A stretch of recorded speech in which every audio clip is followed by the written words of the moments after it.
لوگ مجھے جانتے ہیں، اس لیے تعارف کی ضرورت نہیں۔ پیش لفظ میں نے اس لیے نہیں لکھا کہ جو کچھ مجھے کہنا ہے میں نے اپنے مضامین میں کہہ دیا ہے۔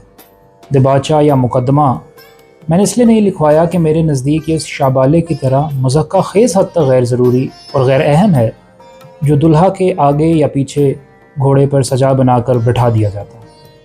سعادت حسن منٹو، 12 اپریل 1942۔ آج کی شام منٹو کے نام۔ منٹو کا افسانہ باتیں۔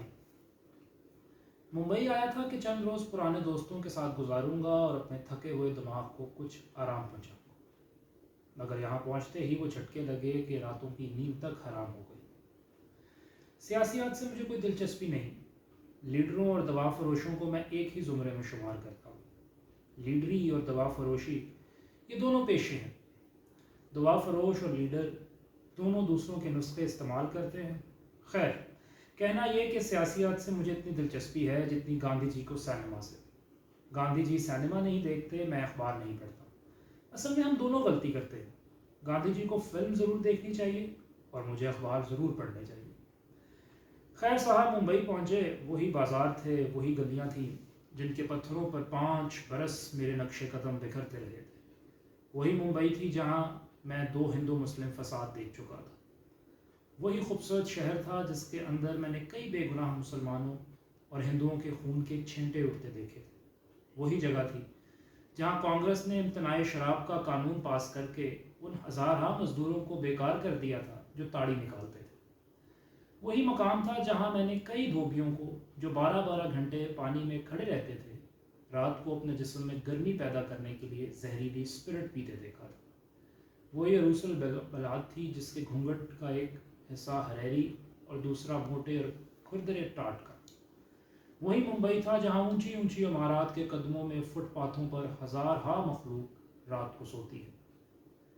میں نے بس میں سوار ہوتے ہوئے ایک عورت کو دیکھا، پھر دیکھا، اب غور سے دیکھا۔ حقیقت میرے سامنے تھی۔ ان کالے حلقوں کی صورت میں جو اس لڑکی کی شربتی آنکھوں کے نیچے پڑے تھے۔ میں نے اس سے نام پوچھا، نام نہیں بتاؤں گا۔ یہ تمہیں کیا ہو گیا ہے؟ میں نے اس لڑکی کو دلی میں دیکھا تھا، مغلوں کی دلی، جنہیں مقبرے بنانے کا بہت شوق تھا۔ کتنی بھولی بھالی تھی۔ صرف 10 مہینے پہلے وہ کس قدر معصوم تھی، میں اس سے ڈر کے مارے بات تک نہ کرتا تھا۔ میں اس کو دیکھتا تھا تو مجھ پر روب سا طاری ہو جاتا، پر اب میں نے اسے دیکھا تو مجھے اس کے اور اپنے درمیان کوئی چیز بھی حائل محسوس نہ ہوئی۔ میں نے اس کے کندھے پر بے دھڑک ہاتھ رکھ کے اس سے پوچھا، کہو کیسی گزر رہی ہے؟ اس کی آنکھوں میں ایک دھندلی سی چمک پیدا ہوئی۔ مجھے ایسا معلوم ہوا کہ وہ دیا جو کبھی مندر میں جلتا تھا اب دیر سے کسی ویشیا کے گھر جل رہا ہے، دیر سے، بہت دیر سے۔ یہ ممبئی کتنی لڑکیوں کو عورتوں میں تبدیل کر چکا ہے۔ عصمت کی حفاظت ضروری ہے مگر پیٹ کی بھوک مٹانا بھی ضروری ہے۔ یہاں ممبئی میں آ کر معلوم ہوتا ہے کہ عورت کو بھی بھوک لگتی ہے۔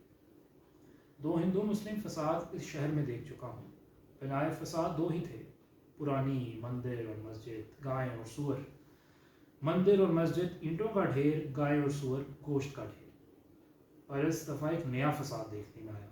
ہندو مسلم فساد نہیں، مندر اور مسجد کا جھگڑا نہیں، گائے اور سور کا قضیہ نہیں، ایک نئی قسم کا ہلڑ، ایک نئی قسم کا طوفان جو ممبئی قریباً 6 روز مچا رہا۔ ایک روز ٹیلی فون پر کسی صاحب نے مجھے بتایا کہ رات میں کانگریس کے تمام لیڈر گرفتار کر لیے گئے، گاندھی جی سمیت جو کانگریس کے ممبر بھی نہیں تھے وہ بھی۔ میں نے کہا، خیر اچھا ہے بھائی، گرفتار کر لیے گئے تو ٹھیک ہے، یہ لوگ گرفتار اور رہا ہوتے ہی رہتے ہیں، مجھے کوئی اچنبھا نہ ہوا۔ تھوڑی دیر کے بعد پھر ایک دوست نے رنگ کیا تو معلوم ہوا کہ شہر بھر میں ہلڑ مچ گیا۔ پولیس نے لاٹھی چارج کیا ہے، گولی چلائی ہے، فوج بلائی گئی، بازاروں میں ٹینک چل رہے ہیں۔ 2-3 روز سے میں گھر سے باہر نہ نکل سکا، اخبار پڑھتا رہا اور لوگوں سے بھانت بھانت کی خبر سنتا رہا۔ مسلم لیگ مسجد ہے، کانگریس مندر ہے، لوگوں کا یہی خیال ہے، اخبار بھی یہی کہتے ہیں۔ کانگریس سوراج چاہتی ہے، مسلم لیگ بھی، لیکن دونوں کے راستے جدا جدا ہیں۔ دونوں مل جل کر کام نہیں کرتے، اس لیے کہ مندر اور مسجد ساخت کے اعتبار سے کوئی مطابقت نہیں رکھتے۔ میرا خیال تھا کہ جو فساد ہو رہا ہے اس میں ہندو اور مسلمان ایک دوسرے سے برسرے بیکار ہو جائیں گے اور ان دونوں کے خون کا ملاپ جو مندروں اور مسجدوں میں نہیں ہوتا موریوں اور بدروہوں میں ہوگا، مگر تعجب ہوا جب میرا یہ خیال بالکل غلط ثابت ہوا۔ ماہم کی طرف ایک لمبی سڑک جاتی ہے۔ سڑک کے آخری سرے پر مسلمانوں کی مشہور خانقاہ ہے۔ مسلمان مردہ پرست مشہور ہیں۔ جب بلوہ شروع ہوا اور اس شہر کے حصے تک پہنچ گیا، لڑکوں اور بچوں نے فٹ پاتھوں کے درخت اکھیڑ کے بازار میں رکھنا شروع کیے تو ایک دلچسپ واقعہ پیش آیا۔ چند مسلمان آگے بڑھے، چند ہندو لڑکوں کو لوہے کا ایک جنگلہ گھسیٹ کر اس طرف لے جانے لگے جدھر خانقاہ تھی۔ چند مسلمان آگے بڑھے، ان میں سے ایک نے بڑی آہستگی سے لڑکوں سے کہا، دیکھو بھائی، ادھر مت آؤ، یہاں سے پاکستان شروع ہوتا ہے۔ سڑک پر ایک لکیر کھینچ دی گئی۔ چنانچہ بلوہ پسند لڑکے چپ چاپ اس جنگلے کو اٹھا کر دوسری طرف لے گئے۔ کہتے ہیں کہ پاکستان کی طرف پھر کسی کافر نے رخ نہ کیا۔ بھنڈی بازار مسلمانوں کا ایک علاقہ ہے، وہاں کوئی شورش نہ ہوئی۔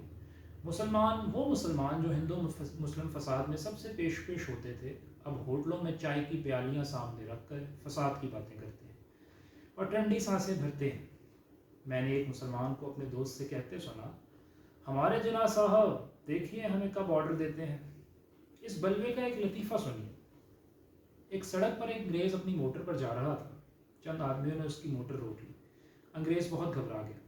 نامعلوم یہ سر پھرے لوگ اس کے ساتھ کس قسم کا وحشیانہ سلوک کریں گے، مگر اس کو حیرت ہوئی کہ جب ایک آدمی نے اس سے کہا، دیکھو اپنے شوفر کو پیچھے بٹھاؤ اور خود اپنی موٹر ڈرائیو کرو، تم نوکر بنو اور اس کو اپنا آقا بناؤ۔ انگریز چپکے سے اگلی سیٹ پر چلا گیا۔ اس کا شوفر بھکلایا ہوا پچھلی سیٹ پر بیٹھ گیا۔ بلوہ پسند لڑکے اتنی سی بات سے خوش ہو گئے۔ انگریز کی جان میں جان آئی کہ چلو سستے چھوٹ گئے۔ ایک جگہ ممبئی کے ایک اردو اخبار کے ایڈیٹر صاحب پیدل جا رہے تھے۔ بل وصولی کرنے کی خاطر انہوں نے سوٹ ووٹ پہن رکھا تھا، ہیٹ بھی لگی ہوئی تھی، ٹائی بھی موجود تھی۔ چند فسادیوں نے انہیں روک کر کہا، یہ ہیٹ اور ٹائی اتار کر ہمارے حوالے کر دو۔ ایڈیٹر صاحب نے ڈر کے مارے یہ دونوں چیزیں ان کے حوالے کر دی، جو فوراً دہکتے ہوئے الاؤ میں جھونک دی گئی۔ اس کے بعد ایک نے ایڈیٹر صاحب کا سوٹ دیکھ کر کہا، یہ بھی تو انگریزی ہے، اسے کیا نہیں اتروانا چاہیے؟ ایڈیٹر صاحب سے پٹائے کہ اب کیا ہوگا۔ چنانچہ انہوں نے بڑی لجاجت کے ساتھ ان لوگوں سے کہا، دیکھو میرے پاس صرف یہی ایک سوٹ ہے جسے پہن کر میں فلم کمپنیوں میں جاتا ہوں اور مالکوں سے مل کر اشتہار وصول کرتا ہوں۔ تم اسے جلا دو گے تو میں تباہ ہو جاؤں گا، میری سانس میری ساری بزنس برباد ہو جائے گی۔